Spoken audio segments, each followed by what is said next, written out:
Racikan Berita. Assalamualaikum warahmatullahi wabarakatuh. Selamat sore semua yang hadir di sini. Kami dari WeWatch ini akan melakukan wawancara kepada semua alumni-alumni dari Universitas Indonesia yang bergabung dalam WeWatch. Dari sebelah kanan dimulai dengan Bapak Abang Joko. Sembeno. Ya kan? Joko. Ya. Mas Joko dari angkatan 82. Ya. Hukum ya? Ya. Hukum. Lalu sebelahnya ada Bang Buyung 74. Ya. Hukum. Lalu ada Bang Sony 84. Lalu ada Prof TB. Bang Taufik dari angkatan 63 ya? 64. Bukan prof lah. Ya gak apa-apa. Lalu di sebelah Bang TB ada Bang Hasril. Ini dari ekonomi 67. Sebelahnya ada Bang Asrul Harun. Saya Angkatan 66 hukum. Saya angkatan 66 di IPK UTI. Mantap benar, alhamdulillah nih. Tahun 77 Tahun 77 balik lagi UTI lagi ekstensi hukum. balik lagi. Alhamdulillah, Daksinapati ya. Ketiga kali lagi balik lagi ke UI 95 Salemba. Depok. Depok. Masuk lagi. Balik lagi, masih hukum. Masya Allah. S2. Sampai S2 ya. Oke. Di sebelahnya, terima kasih Bang Heru. Hukum 82. Bang Purwanto. Sekarang Bang Juju yang setahu saya nih 82 hukum, nih advokat terkenal nih. Di UI paling menyolok ini. Terakhir ngurus ijazah palsu ini. Paling terkenal nih, rame. Karena saya ngikutin sidangnya beliau ini. Ya kan? Lalu terakhir Ibu Nindya. Inanda Murni ya. Iya. Psikolog. Oke. Terima kasih ibu-ibu, bapak-bapak yang hadir di sini, abang-abang kita semua. Sekarang kita mulai dari sambutan dari Bang TB ini. Pertama-tama silakan Bang TB. Terima kasih. Assalamualaikum warahmatullahi wabarakatuh. Rekan-rekan yang kebetulan menyaksikan rekaman ini, kami dari UI Watch berangkat dari nilai inti, veritas, kebenaran, probitas, kejujuran, dan justisia, keadilan, akan selalu bertindak berbuat semaksimal mungkin untuk bisa melakukan apapun yang kita lakukan untuk bisa tegaknya nilai-nilai inti tersebut dalam perilaku, perbuatan, tindakan, khususnya dan terutama pada rejim yang dipimpin Presiden Jokowi yang kami sebut rejim yang dikendalikan dan atau mewakili PKI Gaya Baru. Ngacak-ngacak nggak pernah berhenti, bikin kacau Republik ini. Silakan cek. Sebelum rejim sekarang ini, apakah Republik sekacau ini? Korupsi di mana-mana, kebohongan presiden luar biasa, tidak ada permintaan maaf, terus dianggap biasa. Kalau mau dikatakan zaman yang paling gonjang-ganjing udah lama, tidak ada korupsi gila-gilaan kayak sekarang. Ada idealisme. Ini nggak ada idealisme, tujuannya satu. Bagaimana merusak bangsa ini, memperlemah bangsa ini, pecah belah umat Islam, memperlemah TNI. Kenapa? Supaya PKI Gaya Baru lebih mudah untuk mengatur negara ini dengan memasukkan orang-orang Partai Komunis Cina secara mudah lewat tenaga kerja, pura-puranya, dan lain sebagainya, yang dipimpin oleh perwakilan di sini yang saya sebut guyonan kita adalah Gubernur Jenderal Pak LBP. Dan idenya mudah-mudahan hoax, ingin memasukkan petani Cina untuk nanam di Kalimantan, memasukkan katanya TKA Cina bekerja di sini segala macam lewat tangan-tangan beliau, dan DPR tidak berkutik, tidak berbuat, tidak bertindak apapun, istilah bahasa Jermannya meneng wae, cicing wae, pada diam. Ini disebut dengan kudeta konstitusional. Jadi mari kita tegakkan terus. UI Watch tidak pernah pusing siapapun, kalau dia PKI Gaya Baru, siapapun dia, termasuk Jokowi, sebagai presiden kita akan antem. Tolong Pak Jokowi jelaskan mengenai Kepres 17 tahun 2022 yang tidak ini Anda sudah ogah-ogahan peringatan 1 Oktober di lubang buaya dan lain sebagainya. Kita membacanya sudah sangat mudah sekali. Ya. Nah, kemudian buat KSP yang ngomongnya macam-macam tolong dicatat, dan juga untuk Menko Polhukam terutama tolong difahami, kami ulangi, minimal masih banyak warga bangsa ini yang otaknya jalan. Jangan melecehkan intelijensia otak bangsa sendiri, di mana kasus Densus 88 yang katanya dari Cipete mau ngacak-ngacak, ngancam-ngancam secara terbuka Jampitsus, dan tidak ada reaksi tindakan lebih lanjut, tapi digambarkan dengan menggambarkan pola pikir yang, maaf saya bilang, jangan membodohkan kita lah. Karena sudah gandengan antara Kapolri dengan Jaksa Agung, dianggap sudah tidak ada masalah. Klarifikasi sesakan apa tindakan Anda. Enggak benar itu Densus keluyuran ngancam-ngancam di Jampitsus. Kok nggak ada tindakan apa-apa? Menko Polhukam dibilang udah salaman gandengan kata ini bukan masalah pribadi, kok ini masalah bangsa ini. Masa solusinya ke masalah pribadi? Kayaknya Kapolri ribut personal dengan Kejaksaan Agung. Bukan itu kok. Tolong dijawab. Tuh mobil Densus yang ngowang-ngowang segala macam depan Kejaksaan Agung ngapain? Kami UAT tidak bisa mendiamkan ini. Tolong Menko Polhukam, tolong berbicara lebih cerdas.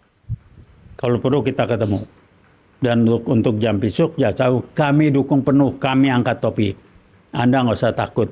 Kudeta konstitusional menjinakkan aspek-aspek institusi hukum tidak berhasil karena Anda melawan. MK, MA lupakan, sudah dikendalikan.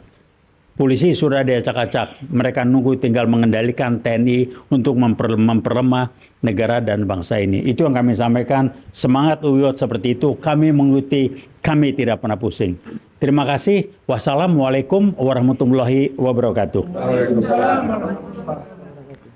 Terima kasih untuk Bang TB, pembukaannya membuat semangat bergegar ini.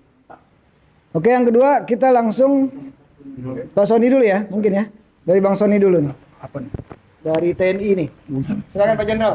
Terima kasih. Assalamualaikum warahmatullahi wabarakatuh.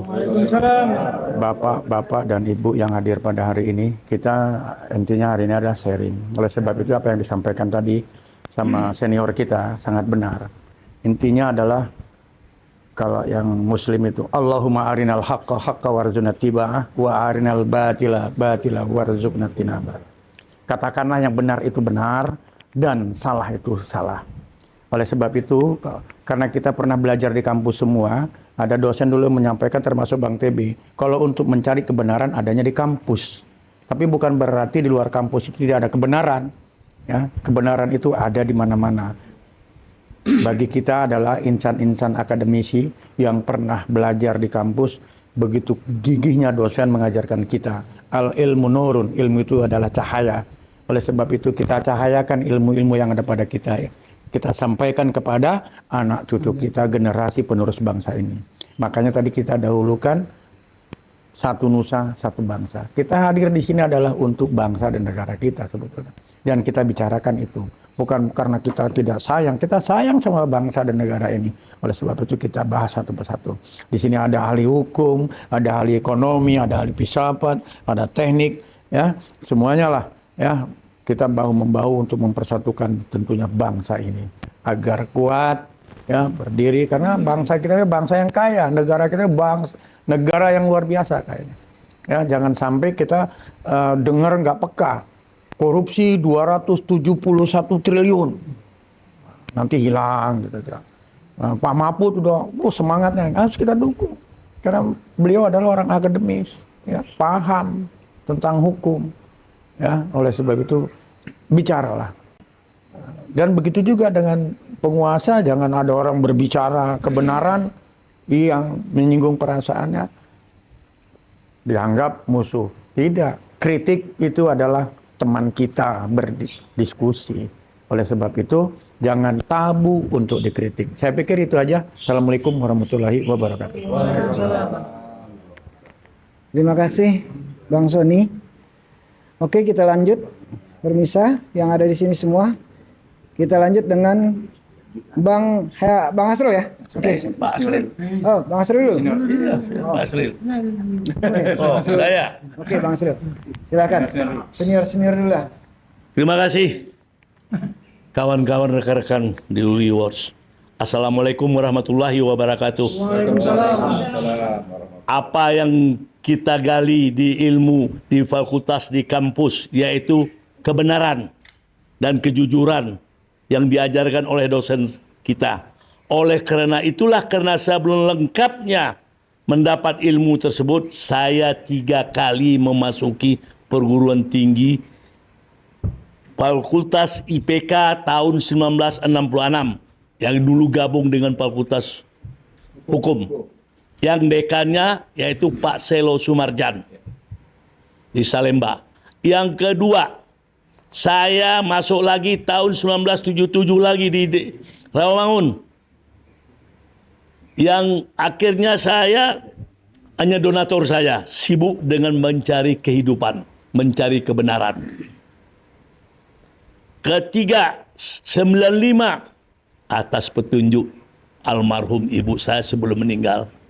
Nak, Rul, sini kamu. Anakku 3, tinggal kau 1. 2 orang, cuman gak ada yang sarjana. Kau lanjutkan sarjana hukum kau di UI. Dulu kau di UI, betul. Oleh karena itu, moto saya dari mulai muda, tiada hari tanpa menuntut ilmu. SMP 4 tahun, 4 sekolah. Tidak pernah saya bolos, tapi tetap sekolah bagaimana mendapatkan ijazah. SMA 3 tahun, bagaimana mendapatkan ijazah, yaitu 5 sekolah saya di SMA. Dengan 4 kota yang berbeda-beda. Begitu juga di universitas ini. Sudah langlang buana saya ke Jerman, gratis uang sekolah di sana, nggak bayar, bahkan dapat duit lagi, saya orang asing. Apakah bisa seperti itu di Indonesia ini? Saya kira itu bisa, sepanjang pemimpin negara ini sadar untuk mencerdaskan anak bangsa, asal tidak korupsi. Negara kita ini sangat-sangat kaya. Laut yang terluas, produksi ikannya nggak terbatas, jutaan ton, garamnya lagi, toh kita masih impor. Tambangnya lagi, tambang emas, tambang minyak, gas, nikel, boksit, apalagi batu bara yang diberikan, yang menyimpang dari konstitusi, pasal 33. Lihat, UUD 45. Itu milik anak bangsa, dikuasai negara. Kok diberikan ke swasta? PLN sendiri bayar kepada si Erick Thohir, penambang batu bara. Itu belinya dolar. Ngerti nggak pemerintah ini? Sudah habis masa waktu, dibuat lagi peraturan Omnibus Law melalui pusat. Apa bodoh atau bagaimana? Jadi kalau pemimpin bodoh, rakyat mau dibodoh-bodohin. Ada yang pintar, berbangsa, bernegara. Marilah kita sekarang menyadarkan bagaimana ini pemerintahan ini tinggal 5 bulan lagi. Jokowi ini. Sekarang mari kita bergerak. Hai para intelektual, hai para penjabat, hai para TNI, sadarlah kalian. Kalau saya sudah cukup berjuang menurunkan presiden seumur hidup tahun 66. Yaitu Soekarno, presiden seumur hidup. Saya ketemu Mokar yang nembak Soekarno di penjara Cipinang tahun 65. Saya udah wawancara sama dia dulu.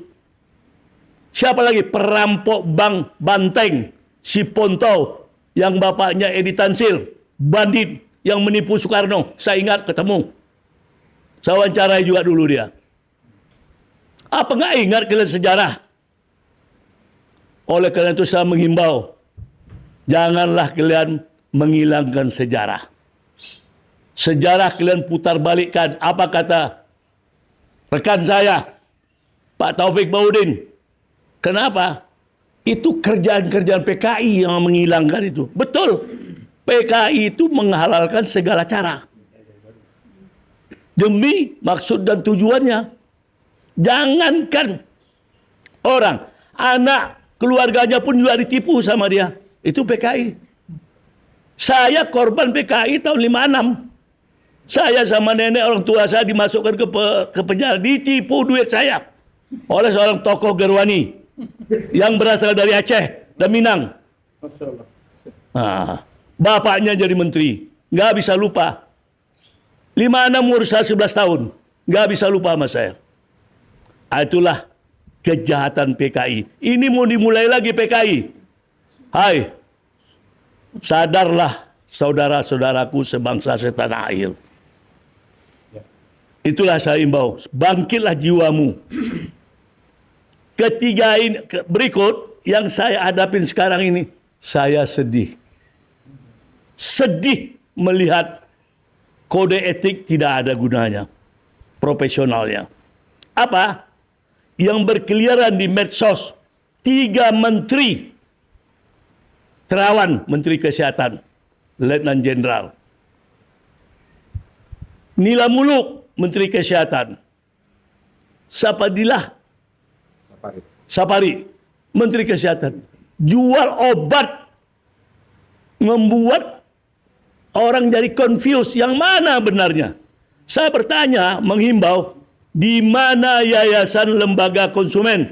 Anda hidup dari mana? Dari uang rakyat, bantuan dari Seknek, dari instansi pemerintah. Dulu Zumrotin, saya ingat suaminya duta besar di Swiss. Kok diam? Tidak apa yang terlihat. Saya menghimbau, jangan anak bangsa, saudara-saudara saya ini terjerumus. Di mana seorang dokter, mantan menteri, menjual obat, dipromosikan. Dia tidak percaya, jangan percaya obat-obat farmasi. Gila nggak ini? Kalau dipikir menteri ini, sampai dia mati uangnya pun nggak habis. Untuk apa lagi? Berbuatlah yang baik. Begitu juga Nila Muluk. Kalau dia meninggal, suaminya bekas menteri, nggak bakal habis. Apalagi yang kamu cari? Berikut, Sapilillah. Siapa? Siti Fadilah. Dari PAN itu dulu. Amin Rais, rekomendasi Amin Rais. Saya tahu. Dia jadi menteri.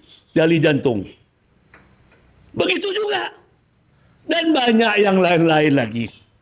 Mengecilkan saya untung dikasih akal dan pikiran. Kalau obat farmasi itu semua dari dokter. Sudah uji klinis. Sampai saya sekarang tetap memakai. Tapi saya kesian. Saya mau dicoba-coba dipengaruhin. Siapa? Najwa Shihab. Sebagai promosi obat-obatan. Berapa banyak? Termasuk teman saya. Penyanyi dangdut. Mempromosi juga. Aduh. Termasuk Abdul Somad juga saya lihat tadi. Ini udah gila negara kita. Ini mau kemana? Nggak percaya sama dokter. Dokter itu bersekolah. Uji klinisnya ada. Hai ID. Ikatan Dokter Indonesia. Di mana fungsimu? Apa sudah bubar? Satu lagi. Lembaga konsumen. Apa kalian nggak melihat hanya terima duit saja, tidur-tidur? Kalian kan dapat honor. Kok diam? Bagaimana menyelamatkan negara ini? Anak bangsa ini, jangan anak bangsa ini hancur. Uang habis, badannya nggak sehat. Berikut saya serahkan sama teman saya yang lain, yaitu Saudara Heru. Oh. Izin, Bang. Ya, silakan. Baik. Saya Heru Purwanto ingin sedikit saja mengungkap fakta terkait dengan upacara bendera di IKN. Ini luar biasa sekali. Dipaksakan upacara di IKN sementara sarana belum ada. Satu. Yang kedua, akan dibawa berapa ribu orang ke sana? Anggarannya dari mana? Lalu di sana mau tinggal di mana? Dan sebagainya. Jadi ayolah, anggota DPR tolong berpikir, tolong bicara. Untuk apa Anda jadi wakil rakyat semuanya diam? Kami di sini semua sudah membahas itu. Kami sudah hitung berapa banyak biaya yang harus dihabiskan untuk hal yang sia-sia. Setelah itu kalian pulang lagi ke Jakarta. Untuk apa? Nyata di masyarakat kita adalah kasus KM 50. Begitu. Kasus KM 50 yang mengorbankan sedemikian rupa 6 orang suhada anak muda ya, tanpa ada tindak lanjut yang jelas sampai saat ini. Dan ini akan menjadi PR buat bangsa Indonesia sampai kapanpun dan kita punya tugas untuk mengungkap kasus ini sampai tuntas. Yang dimana pada era rejim ini kasus tersebut berusaha untuk ditutup-tutupi. Kan sampai kapanpun kasus ini tidak akan bisa dilupakan oleh bangsa Indonesia. Itu satu. Kemudian berikutnya adalah kasus-kasus yang menyangkut pelanggaran hukum ataupun pengabaian asas hukum di negara kita adalah misalnya yang jadi rejim ini ya, yaitu kasus MK nomor 60 ya, di mana itu jelas-jelas di situ ada pengabaian hukum ya, menginjak-injak asas hukum. Karena apa?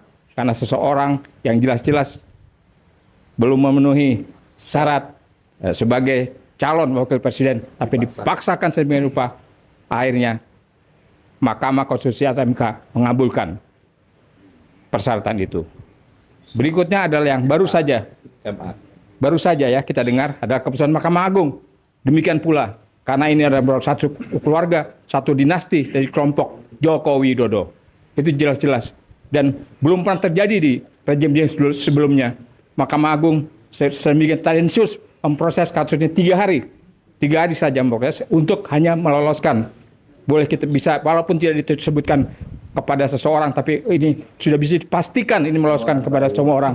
Semua orang sudah tahu, yaitu kasus seseorang untuk mencalonkan jadi gubernur kepala daerah ya, itu di bawah usia 30 tahun. Jadi dengan usia di bawah 30 tahun sudah bisa mendaftar dan dengan alasan bahwa usia itu nanti akan diterapkan pada saat selesai atau pada waktu pencalonan atau pendaftaran. Dan banyak lagi kasus lain. Ya.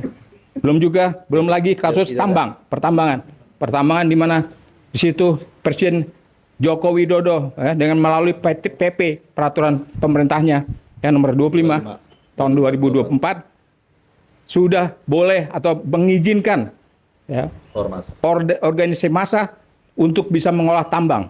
Bagaimana mungkin ormas, ya katakan ormas apapun dia, agama atau ormas kenegaraan, ormas pemuda atau apapun yang bukan bidangnya diperbolehkan mengurus pertambangan.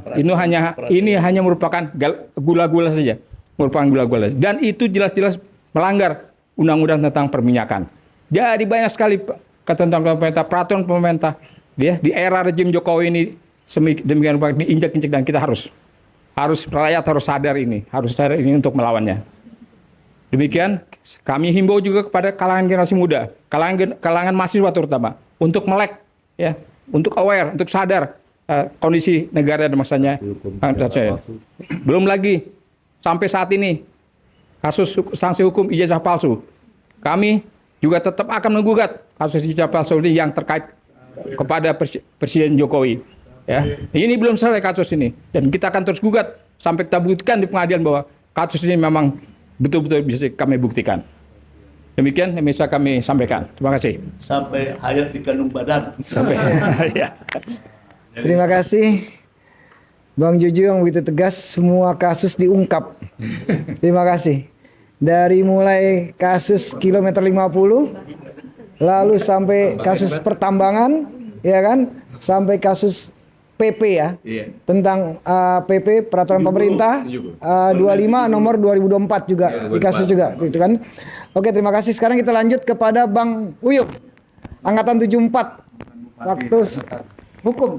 Ya, senior. Assalamualaikum warahmatullahi wabarakatuh. Saya mengucap kasih buat senior-senior dan junior-junior saya yang tergabung di UI World yang selama ini berjuang untuk menegakkan keadilan dan kebenaran serta kejujuran.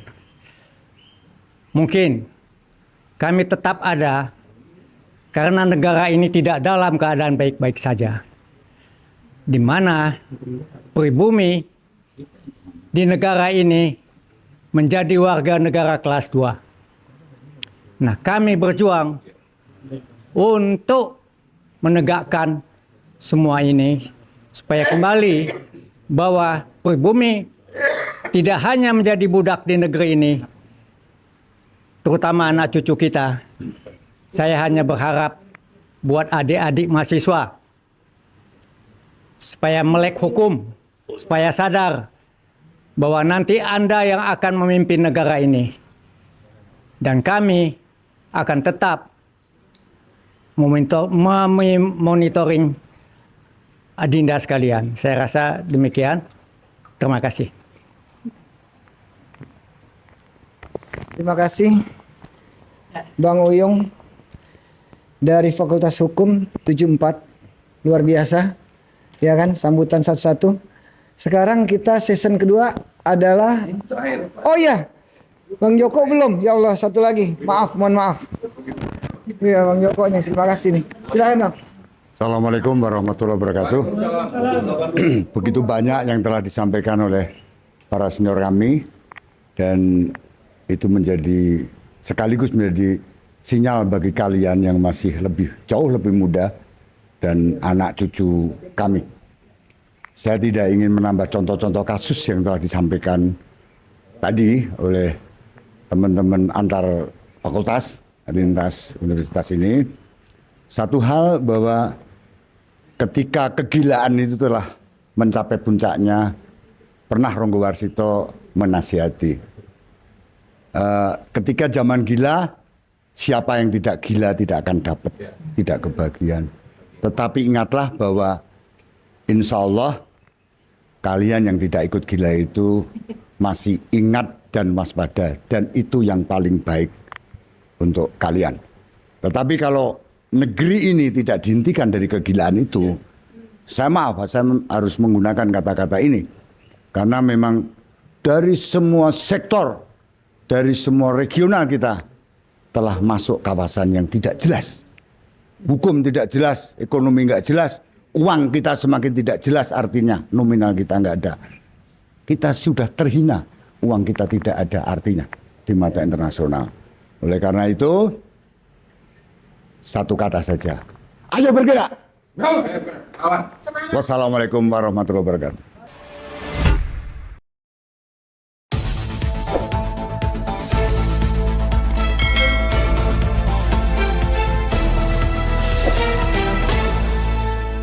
Racikan Berita